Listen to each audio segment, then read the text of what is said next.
નમસ્કાર દર્શક મિત્રો, હું છું રૂપલ લુણેચિયા. સંપૂર્ણ ન્યૂઝમાં આપનું સ્વાગત છે.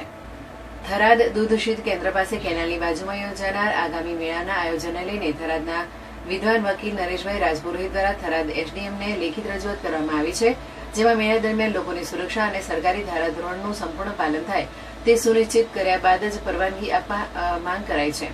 અરજીમાં જણાવ્યા મુજબ ભૂતકાળમાં મેળામાં રાઈડ તૂટવાની અને અકસ્માતોની બનેલી ઘટનાઓ ધ્યાને લેતા આ મેળામાં પણ કોઈ અઘટિત ઘટના ન બને તે માટે આયોજકો પાસેથી કાયદાકીય નિયમોના પાલનની ખાતરી લેવી જરૂરી છે.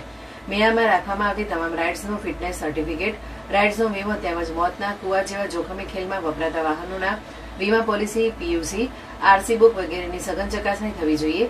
આ ઉપરાંત મેળામાં આવતી મહિલાઓની સુરક્ષા માટે પૂરતી વ્યવસ્થા અને સરકાર દ્વારા નિયત કરાયેલ એસઓપીનું ચુસ્ત પાલન થાય તે અનિવાર્ય છે. વધુમાં રજૂઆતમાં ચિંતા વ્યક્ત કરાઈ છે કે મેળાની જગ્યા સાંકડી હોવાથી ક્ષમતા કરતાં વધુ લોકોને પ્રવેશ ન મળે અને ભીડભાડના કારણે કોઈ દુર્ઘટના ન સર્જાય તે માટે આયોજકો પાસેથી લેખિત બાંહેધરી લેવામાં આવે. જો આયોજકો સરકારના નિયત નિયમોનું પાલન ન કરી શકે તેમ હોય તો લોકહિતમાં મેળાની પરવાનગી ન આપવા માંગ કરી છે. જોકે આ અંગે એસડીએમ સાજન મેયરને પૂછતા જણાવ્યું હતું કે હાલમાં કોઈ પરવાનગી આપી નથી.